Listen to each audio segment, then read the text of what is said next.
여러분 안녕하십니까? 판이 뒤집히고 있습니다. 이미 뒤집혔습니다. 만일에 이 시점에서 재선거를 하게 되면요. 보수가 압승할 것 같아요. 압승. 지금 이 상황 속에서 부정선거를 과거처럼 마구다지로 하기는 힘들 거예요. 어느 정도 이렇게 저항을 받는다라고 봐야 되고 선관위 조직 내부가 흔들리고 있다라는 증거도 있습니다. 그래서 만일에 재선거만 하게 되면요. 그야말로 기적의 드라마가 완성이 된다라고 이제 보여지는데 이재명 난리 났습니다. 지금 국민의힘 44.3, 민주 38.0, 오차 범위 밖으로 막 나가려고 그러죠. 이제 완전히 전세가 뒤집어지고 있다. 여론이 완전히 이제 반전되었다라는 게 여론조사에서도 벌써 나타나고 있네요. 그동안 골든 크로스 가까이 갔잖아요. 벌써 붙어 있는 여론조사 지지율은 많았는데 이제 드디어 극적으로 이렇게 완전히 차이를 벌리고 있습니다. 이게 민심이다. 당대의 민심이 지금 어디로 움직이느냐? 반 이재명, 반 민주 이쪽으로 지금 가고 있고요.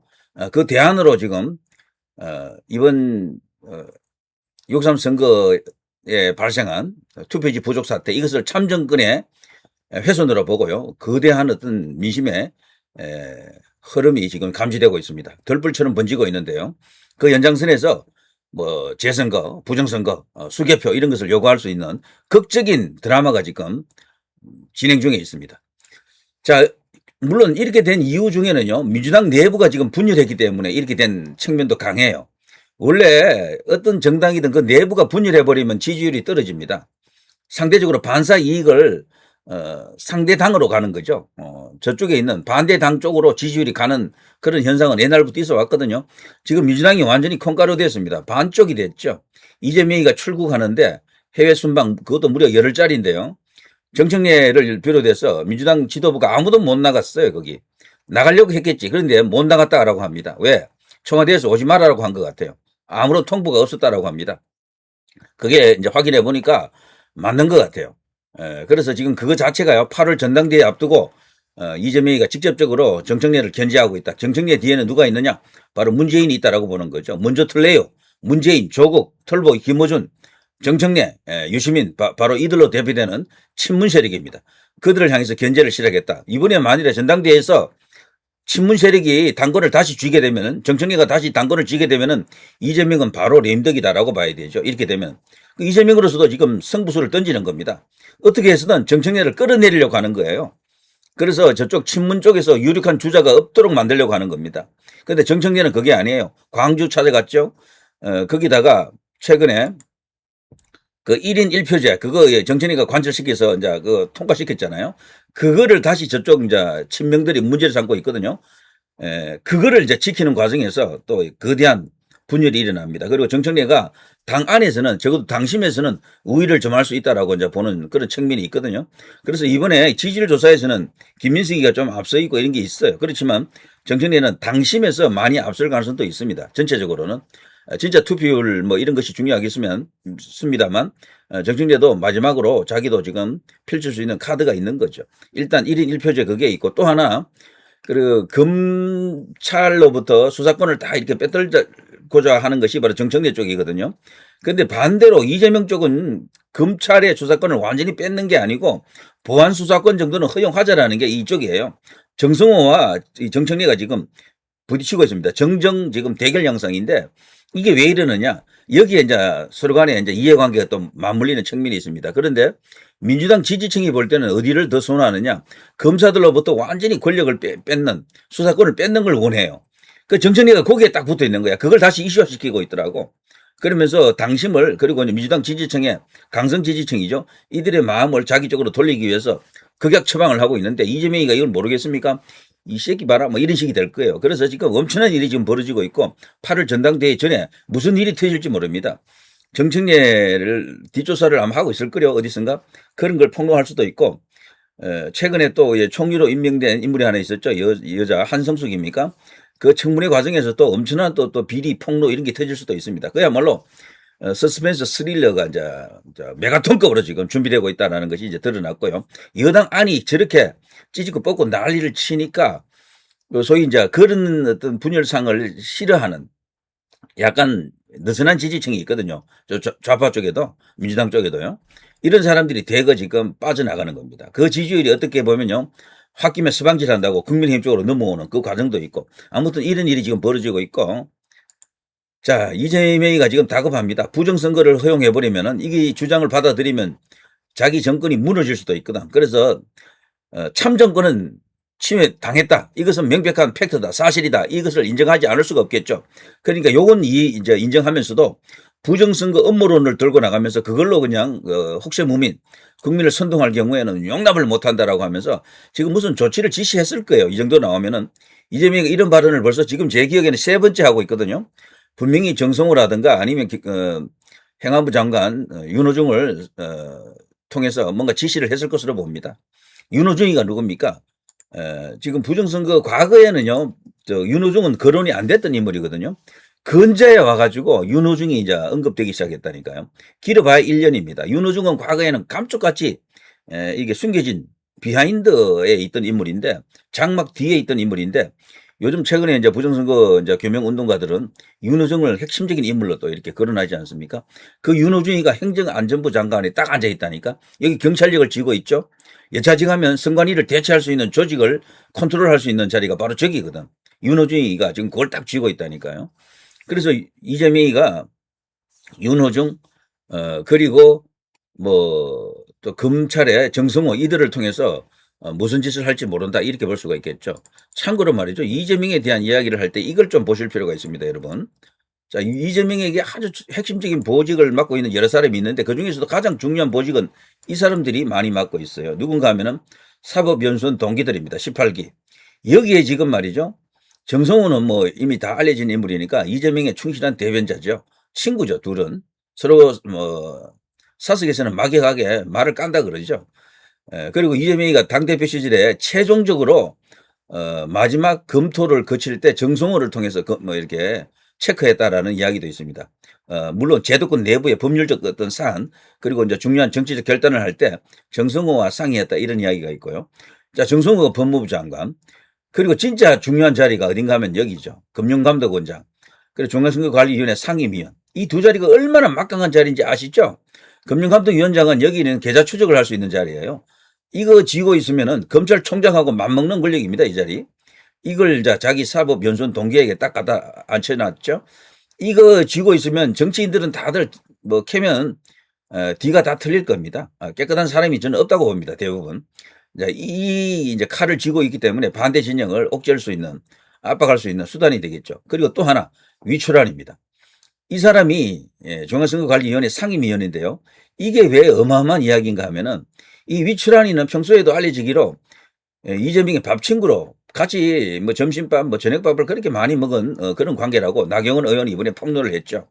그리고 이재명이 가장 신뢰하는 18기 멤버 중에 한 명이다라고 합니다. 이 사람은 또 출신 지역이 또 공교롭게도 또 호남이고 그리고 변호사 출신이긴 한데 이 사람이 지금 중앙선거관리위원회 내부 그 정리 작업에 키를 쥐고 있습니다. 실세죠, 실세. 진짜 실력자는 이 사람입니다. 노태학이 아니에요. 노태학이는 그냥 그 얼굴 마담이고 대법관이잖아요. 노태학의 직업은 진짜 자기 직책은 그 대법관이고요. 여기 중앙선거관리위원회 위원장으로 온 것은 일종의 파견 비슷하게 보시면 됩니다. 거기 와서 형식상 그 뭐 수장 자리를 맡고 있고 도장 찍어주는 기계 정도 생각하시면 됩니다. 트럼프 대통령이 바이든을 오토펜이라 부르잖아요. 그냥 뭐 오토 도장, 자동 도장 정도 보시면 됩니다. 그러면 누가 거기 수장이냐? 이 사람이죠. 위출안이죠. 지금 노태학은 지금 사퇴하고 나갔잖아요. 그리고 거기 이번에 선거에 관련된 선거 관련 사무총장, 뭐 선거관리과장, 선거과장 이런 사람들 다 지금 현재 업무에서 완전히 손 떼고요. 뭐 완전히 지금 아웃된 상태입니다. 그런데 이 사람은 살아 있어요. 위출안이는. 이 위출안이가 누구냐? 지금 뭐 제가 설명했잖아요. 지금. 그리고 이 사람이 지금 이재명의 뜻을 쫓아가지고 중앙선거관리위원회 전체를 지금 주물럭거리고 있다. 그리고 이번에 이 사태를 마무리하기 위해서 어떤 조사를 해야 될 텐데 무슨 조사위원회를 만들었잖아요. 진상규명위원회인가 뭐 하나 만들었는데 거기에 주도적으로 그 인선을 했던 사람이 또 이 사람이야. 외부 인사 6명 정도 이렇게 뭐 어쩌고저쩌고 해가지고 만들었어요. 그 사람들이 지금 조사 중에 있는데 조만간 결과를 만들어낸다 그래요. 약 열흘간 활동한다고 합니다. 이재명이가 국내 들어올 때 외국 가 있는데 국내 들어오기 전에 그 결과가 나올 거예요. 거기서 무슨 결과를 만들어낼지는 뭐 답이 나와 있지 않습니까? 그런 후에 중앙선거관리위원회를 대대적으로 뭐 개혁한다라면서요. 오히려 이재명의 사람으로 완전히 거기 장악할 수가 있습니다. 심어버린다니까요. 그 역할을 지금 맡고 있는 거야. 그리고 우리나라에서 지금 선거관리위원회가 얼마나 중요한 조직인지 여러분 뭐 보면 아시잖아요. 그 자리에 딱하니 앉혀놓고 있습니다. 요건 작년 10월에 벌써 이재명이가 대통령이 되고 몇 달 지나지 않아서 이 사람을 그 자리에 앉혔죠. 예? 9명 그 위원들 중에 호선해가지고 한 명을 뽑는데 그게 바로 상임위원이죠. 실질적인 이 사람이 넘버원입니다. 그리고 국가교육위원장 이 사람도 굉장히 중요한 게요. 교육 전반에 걸쳐서 어떤 이념이랄까 어떤 지침 뭐 이런 것을 유도할 수 있는 그런 역할을 하는 게 국가교육위원장입니다. 사실 어떻게 보면요. 그 교육부 장관보다도 더 영향력이 있다라고 볼 수 있어요. 핵심적인 어떤 가치에 있어서는 주유엔대사 차지훈 이런 자들이 지금 이재명의 18기 사법 연수원 동기로 지금 알려져 있죠. 지금 엄청나죠. 이런 걸 보게 되면요. 이재명이도 절대로 순순히 물러나지 않습니다. 부정선거는 절대 없다. 일단 그 못을 딱 박아놓고 있고요. 자, 그 연장선에서 공권력을 동원해서 엄청난 어떤 압박을 해올 것으로 생각이 됩니다. 자, 그렇지만 뭐 당연히 예상된 겁니다. 지금 일어나고 있는 여러 가지 이슈를 보게 되면 자 이렇죠. 그쪽에서 이제 장군을 부른다 그러면 자, 여기서도 이제 그 멍군을 부를 수도 있는 장군을 압도할 수 있는 그런 힘이 생기고 있다라고 봐야 됩니다. 자, 이 현장을 보십시오. 정말 굉장합니다. 송파에 있는 올림픽 경기장인데요. 완전히 봉쇄하고 있지 않습니까? 이걸 보고 저들도 지금 경악하고 있다라고 생각이 되고 이런 거대한 흐름이 결국에는 국민 승리로 이어질 것이다라고 생각하는데요. 자, 여기에 지금 광주광역시에서까지도 이런 어떤 이벤트를 벌이고 행사를 벌이고 있습니다. 부정선거 원천무효, 6.3 선거 재선거 이 시점에서요. 재선거만 하게 되면 정말 보수 압승입니다. 엄청난 승리가 예상이 돼요. 그러니까 반대로 이야기하면은 민주당 쪽에서는 이재명 측에서는 뭐 무슨 수를 써서라도 재선거를 안 하려고 할 거예요. 지금 민심이 뒤집어지고 있다는 게 저들도 알기 때문에 어떤 수를 써서라도 재선거는 없는 쪽으로 가려고 할 것이다. 이제 이렇게 생각이 되죠. 자, 장동혁 대표 부정선거 음모론으로 입틀막 안 통해 재선거 선관위 개혁 타협 없다. 야, 장동혁의 재발견입니다. 그야말로 이제 투사가 됐던데 부정선거 있다고 외치더라고 이제는 아예 부정선거 피켓 들고 그냥 장외 황교안처럼 되고 있죠. 장외 전한길처럼 되고 있습니다. 야, 공당의 대표가 그것도 의원을 무려 110명 가까이 이끌고 있는 정당의 대표가 이렇게까지 나간다라는 것은 이거 자체가요 이변입니다. 기적입니다. 저는 이 자리에 그 누가 있었더라도 이렇게까지 못 나간다고 봐요. 그래서 장동혁은 지금 조중동으로부터 완전히 지금 배척당하고 있죠. 특히나 동아일보 그 논술에서는 아예 장동혁을 뭐 까더군요. 그 사람 뭐 있잖아요. 그 논술 실장인가 그럴 텐데 이 사람이 최근에 했던 걸 보니까 장동혁을 그 음모론자로 몰아가더라고요. 음모론자로. 부정선거론에 올라탄 장동혁의 혹세무민 천광암이네. 이 사람이 굉장히 이제 그 중요한 역할을 하지 않습니까? 동아일보에서 이런 게 있어요. 이런 거. 한번 보십시오. 여기 이제 안 나타나네. 이 천광암이라는 사람이 장동혁이 주장하는 뭐 여러 가지 확률 이야기 있잖아요. 이런 것을 갖고 완전히 엉터리다. 그건 혹세무민하는 것이다 라면서 까고 있습니다. 5억 9천만 분의 뭐 1 이런 거 이야기했었잖아요. 그게 바로 이건데요. 지금 제가 편집을 하고 있습니다. 자, 여기 있는데요. 이 사람이죠. 이 사람. 자, 청광암 칼럼. 부정선거론에 올라탄 장동혁의 혹세무민. 부정선거론자들이 애용하는 사이비 통계. 장동혁 5억 9천만 분의 1 6번 꼽혀야 뭐 이런 주장을 했죠. 18대 대선 직후 김어준의 K 음모론과 비슷하다. 대중 현혹하는 과학을 가장한 혹세무민이다 라면서 이 사람이 제가 주장하는 내용을 좀 읽어보니까 로또가 매번 매주마다 뭐 보통 10명 내외 뭐 10명에서 15명 정도 이렇게 당선자가 나오잖아요. 1등 당선자가. 그 다음 주에도 또 그 정도 나오고 계속 나온다고. 근데 같은 수를 맞춘 거거든. 그 1등이라고 하는 건. 근데 이 사람 주장에 따르면요. 그런 일이 매번 그렇게 나타난다라는 것 자체가 그게 기적이다. 그러면서 그거는 그야말로 이 장동혁이 주장한 이 확률보다도 더 말이 안 되는 지지율, 확률이다. 그런 것도 그럼 그게 이제, 뭐냐라고 이제 묻고 있던데, 말하자면 이 사람은 그런 걸 봐서 이제 여기 이제 장동혁이나 이렇게 부정선거론자들이 주장하는 것은 엉터리다 이런 논리입니다. 뭐 이런 식이죠. 로또에서 가능한 숫자 조합은 약 814만 개다.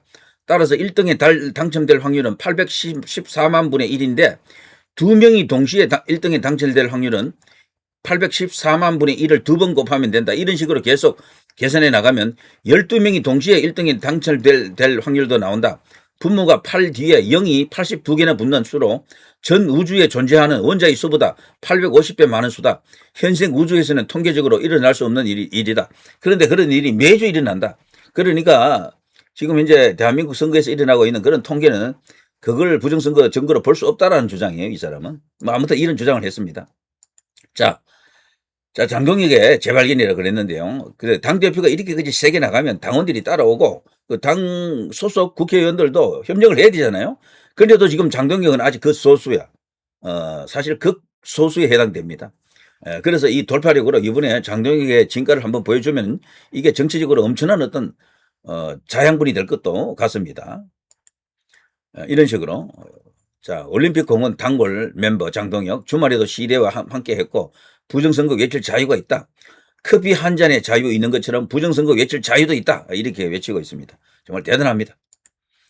자, 법원은 못 찾아 난리 돌연 전환기를 들고 나왔다. 자, 이번에 투표지 상자 이게 또 뭐 엄청난 어떤 파장을 일으키고 있죠. 이걸로 인해서 이 장외 민심이 급격하게 장동혁과 함께 장 내에서는 제도권에서는 장동혁, 장외 광장에서는 전환길로 지금 쏠리고 있다라는 이런 어떤 현상도 지금 관측이 되고 있습니다.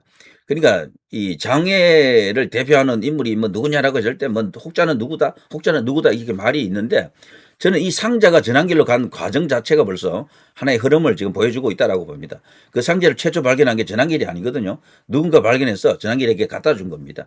그걸 왜 다른 사람한테 갖다 주지 않고 전환길에게 갖다 줬느냐. 이것도 굉장히 중차대하다 이렇게 볼 수가 있겠죠. 이런 게 지금 전환길 현상이 지금 터지는 건가? 그리고 광장이나 전환길, 제도권 안에는 뭐 장동혁 이 두 멤버가 그리고 그 멤버들 뒤에는 두 사람 뒤에는 바로 윤석열 대통령이 지금 뒤에서 병풍처럼 혹은 버티고 있다. 이렇게 이제 볼 수가 있겠죠. 가장 윤석열 대통령 색채가 짙은 그 이미지가 짙은 두 사람이죠. 장 밖에서는 전환길, 제도권 안에서는 그래도 어쨌거나 윤석열 대통령과 연결될 수 있는 단 한 사람이라면은 장동혁이다. 이렇게 볼 수가 있겠죠. 자, 나경원 오세훈 재선거에도 압승한다. 6.3 부정선거 최종 책임은 이재명이다. 이제 이렇게 이제 나오고 있습니다. 잘합니다. 전부 다 이번에 이재명 책임론 들고 나와야 되고요. 재선거 하면 오세훈도 영웅된다라고 했는데 오세훈이가 시간 끌수록 불리해져요. 이러면은 설령 그래서 재선거 없이 자기가 서울시장 뭐 한 번 더 한다 칩시다. 대권이 최종 목적일 텐데 그거 되겠습니까? 그냥 아웃이지. 그냥 그걸로 끝인 거예요. 그냥. 자, 아무튼 이런 모습 장동혁과 함께 뭔가 일을 만들어야 됩니다. 자, 이게 지금 현재 일어나고 있는 일인 것 같습니다. 정말 엄청난 일 아닙니까? 저는 희망이 있다라고 봅니다. 재선거하면 보수 압승하는 것은 확실하고요. 판 뒤집혔고 새로운 시대가 열리고 있다라는 그런 조짐이 보입니다. 본물이 터졌습니다. 정말 대단한 일이 지금 일어나고 있다. 누리 PD 김준희 TV였습니다.